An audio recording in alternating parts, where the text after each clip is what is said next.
Who wants to go first?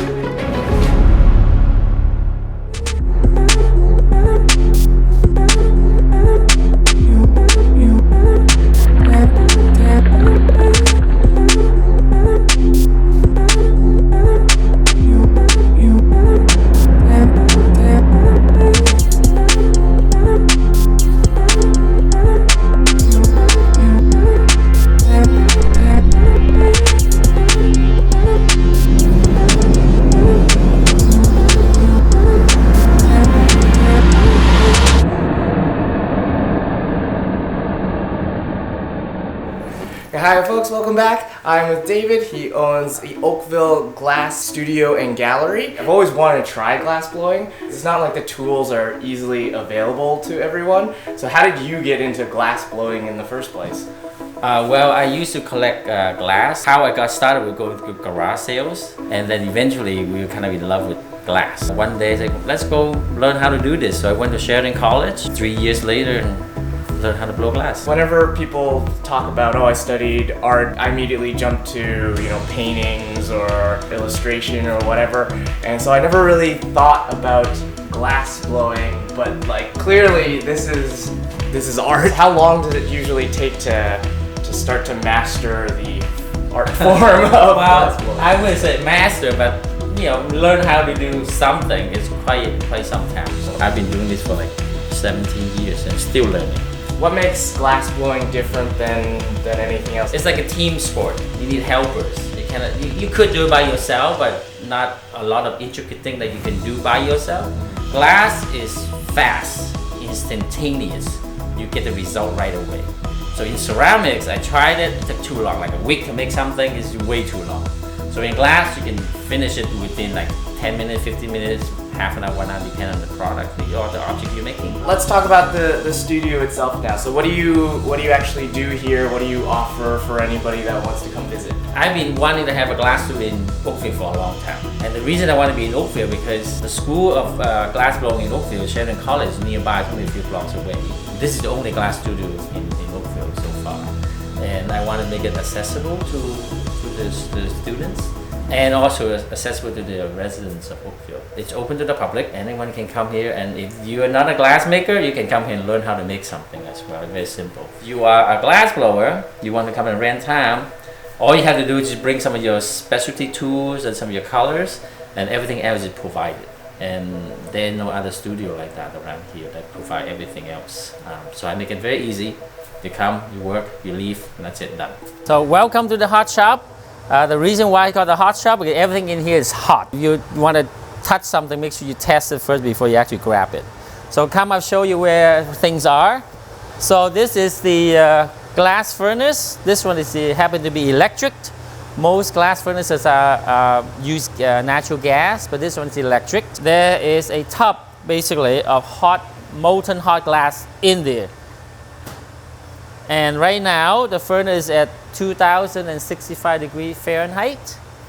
And this is where we gather the hot glass out to make the object that we are making today. This is called the reheating chamber. So when we gather the molten hot glass out of the furnace to work with it, to manipulate it, to change the shape, but the glass eventually will cool down and solidify and it won't move anymore. So we have to reheat it in here in the reheating chamber so we can manipulate it again. And here, this is called the bench. This is where we sit and make the object that we're making today. These are some of the tools that we use. So this one here is called a wooden block. And this is where we use this block here to shape the molten hot glass. This is called the jack. And this is called tweezer, shears. So all these are specially made for glass blowing. So you can't really buy it, in the supermarket, anything like that. This is the fluffy torch that we use to heat up the glass, a certain spot of the glass. And also here is called the marver. So basically it's a very thick piece of metal table, and we use it to shape the glass that we have. This is called the annealers, similar or same as ceramics. The reason we have annealer is after we made the glass, and we need to cool down slowly. If we don't cool down slowly, it will explode. Gradually turn down the temperature. Naturally, it will take about 18 hours altogether to cool down. And after that, get the object out and rest it for another day, cut it and polish it and finish the object. And that's where we do it in the cold shop. And the reason we call it the cold shop because everything is cold here. So in the cold shop, we have a tile saw that we can use to cut glass with. This is the bell sander. Same as a wood studio, but this one is with water. Diamond pad, flat disc grinder. So we use this to grind everything that we need to grind that's flat. And this is called the engraving wheel, called the lathe. So this is where we grind a certain spot of the glass that we need to remove. And basically after all these steps are done, then your object should be ready for retail or gift for your loved one or for yourself. Well, when you come to the hot shop, first thing, safety first. So what happened is when we finish working with the molten glass on the pipe, there will be residual glass here. And when it cools down, this will explode away from the pipe. And sometimes glass fly over the place, all over the place. So you have to wear glasses in the hot shop. And sometimes, if you're lucky, you get glass flying at you hard, cut you and burn you at the same time. Ooh. So you have to be very careful about that too. Okay, so we can do a demo. We're gonna make a small paperweight. So let's do granny apple green. So I will use these two and make something similar to this, but not this color, obviously. Yeah. So this is where we warm up the blowpipe, and this is not pipe, obviously, but we call it a pipe. Molten hot glass will only stick to anything that's hot. If this rock here, if I use this and gather glass, it will not stick to it. It will only stick to anything that's hot. So gathering glass out of a furnace is pretty much the same thing as gathering honey out of a jar. So basically, that's what I'm doing right now. I'll put this in there and then gather the hot glass. Very important to keep the pipe turning, keep the glass, keep your eyes on the glass, make sure it's nice and center to the pipe. So if you don't, this is gonna happen. You don't turn the pipe, so you have to keep it turning. So what I'm doing right now is waiting for this molten glass to cool down so I can gather more glass. If I go in and gather glass right now, this lump of glass will be part of the furnace. You will want to melt back to the furnace. So I need to cool this down before we can do that. And now, since I'm just killing time, I'm going to cool down this punty with this pipe cooler. So you can see it gets hot over here. So that's where all the heat is. Anything that's not shiny will tend to is hot. Anything there. Now we have more glass. So glass will only stick to anything that's hot. So now this is so hot, when it touches the other cold glass, it will heat up the cold glass so that the cold glass become hot and will attach to it. Like that. And now the other side. The color glass is not melted yet, so now we need to do now is to heat that up and melt it all into like one equal heat temperature. So now this is the reheating chamber, so we're going to reheat this molten hot glass and melt the color glass. So now we're going to take it out and we're going to use the tool here to manipulate the color I have.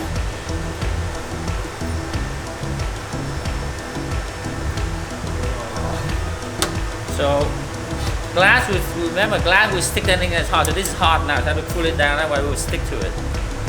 So now I'm going to do some twisting. So whatever you want to do, you can do this.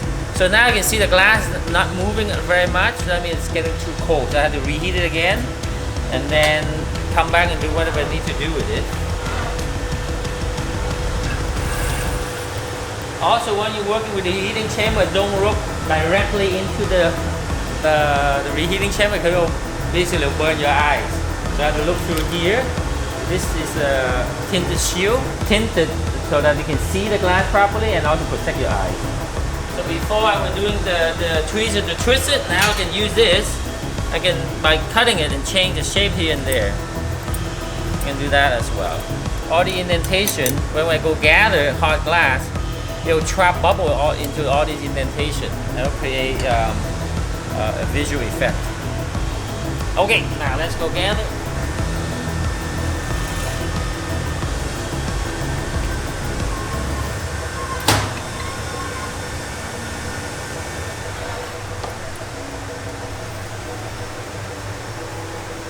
So I use a wooden block to shape it.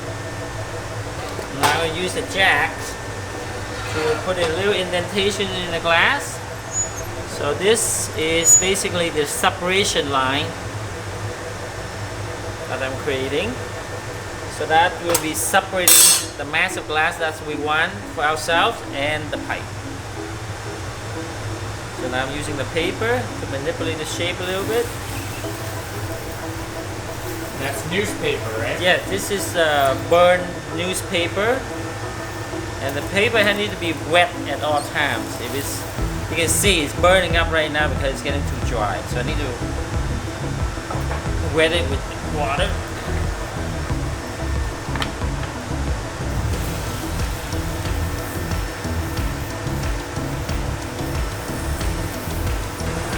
And for this furnace, if we want to shut it down, it takes about 10 days to cool down slowly, and then it takes about 10 days to heat up slowly. So it probably takes 20 days just to cool down and heat up. So like if you ever wanted to go on vacation, you need to plan it out far in advance. Yes, or have someone here work while I'm away. Yeah, wow.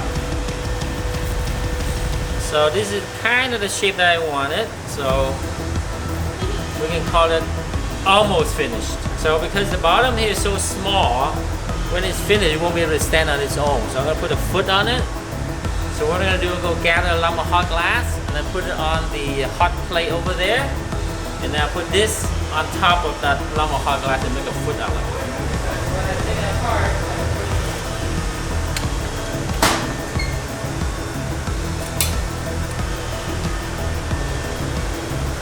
So this hot plate is actually on right now, so it's hot. And the piece this black piece is a piece of graphite. A little bit of water comes right out. Wow. Now we put this on top of this molten glass. And now I have to center it. Make sure it's nice and center. Before I put it in the annealer. So that is pretty much done in the hot shop. So anything we'll do to it afterward, it's in the cold shop. We're gonna sit there until we're done for the day at 515 degrees Celsius. And that's how you make a paperweight. How are you guys feeling? I'm nervous. Excited? Seems dangerous. Yeah. These are We're soft. putting on socks. And gloves, you have to wear gloves as well. So this hot. will be hot when you use it. And this, we use it to touch hot glass as well. So many times, sometimes I touch it like this and burn your thumbs. Is this what you use to twist? The twist. So when you twist, you have to lean over, the whole body lean over, and then grab and twist. Yeah. So the pipe goes on here like this. One hand on the pipe, the other hand don't touch the pipe. Like that. Yeah. It's these little details like how to even just sit on and off the bench that make me nervous because those are the little details I'm gonna forget. Yeah. Seems you have to use your right hand for shaping. So. Yeah, you're right. Oh, that's gonna be tough. You're left-handed or right-handed? I'm right-handed. Okay, well. Sucks to be you right now. And then I'll turn, twist. There you go. Wow. Anyway. She wore like a really nice shirt for something that could He's get camera ready, okay? He's camera ready. Yeah, you're right. I feel so fun. Cool, I feel like I'm working with lava. Yeah. Wow, it's hot. I think you're the first person who ever actually listened to what I said. It's kind of like playing with Play-Doh, but like an extremely hot version. Instead, lava. Yes, lava Play-Doh.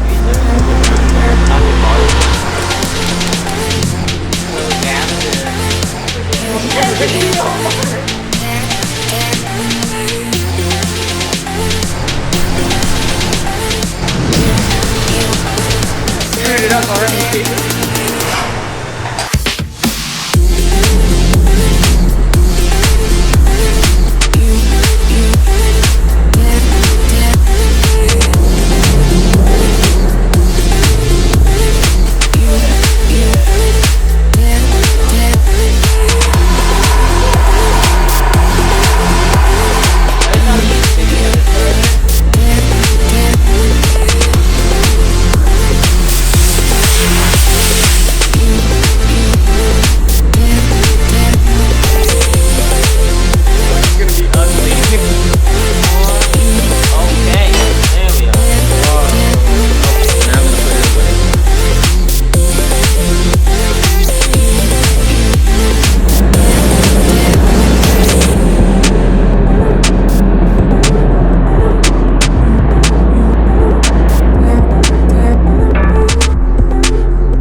finished making glass paperweight things. It was so much fun. If you're searching for a glass studio of your own and you're in the area, check it out. I will link the website and all the information down below. Thank you again so much. You're very welcome. All right, so we just finished making our paperweights. How did you guys feel about it? What was your experience like? It was super fun. Also Yeah. scary and more coordination than. Yeah. But David was left great. handed, yeah. David was great. I thought it was gonna be scarier than it really was. Because I have that slight fear of heat, I thought I was gonna be really freaking out. But David made it like such a relaxing, comfortable experience. He was very supportive, very clear instructions. Right with you every step of the way. Exactly. Yeah. So if you're just learning how to work with glass, he's a great teacher. Chris is actually the person that introduced us to this studio. Like, we didn't know about it. So thank you, Chris, for showing us. The actual cooling process takes a little while, so we don't know what our finished products will look like, but we'll come back, share them, and maybe we'll get you guys to vote on whose is the prettiest. Oh, art is And subjective. Art is subjective, but this time it's gonna be a vote, so it's solid, it's fact. Whose is the best? Winner gets to smash the losers. No, we're kidding. Hey guys, it's about a week later. We have picked up the finished products. We haven't actually taken a look at them yet, so today is the day when we actually look at them for the first time. All right, so everybody's gonna reveal their masterpiece. Here we have one for Eric, one for me, and one from Chris that we each made. We're going to show them to everybody, and then at the end of the video, in the comment section below, please vote which one you think looks the nicest. This was the first piece that I made, and the first out of all three of us, and so this is kind of a guinea pig one. I'm gonna open it and see what it looks like. Dun dun dun! Whoa! This is so cool! Oh my goodness! This is so pretty! Do you see this? I made this! There, that's my paperweight. Here, Nice. hold down this piece of paper. Look, it's doing its job! Chris, you wanna reveal yours? Whoa! That's so cool! It's like ice cream. It'll forever remind you of ice cream. That's gold. Okay, I'm gonna reveal mine. It's gonna look very similar to Chris's. Ta-da! Whoa! This is a very interesting shape. It's cute. It looks different from what I thought you made. You see on the inside here, I used bubble patterns. I don't know, it must be really hard to see on camera. Oh, but I can see it. Do you see it? Yeah. Okay, mine. Ooh. This one looks really good. Vote for mine. So yeah, leave a comment down below on which one you think looks best. No bias. This one. But wow, they all look so cool. And it was such an amazing experience to make these things. You definitely gotta try it out for yourself if you're looking for something to do on like something new to try. Like and subscribe and comment down below. Bye!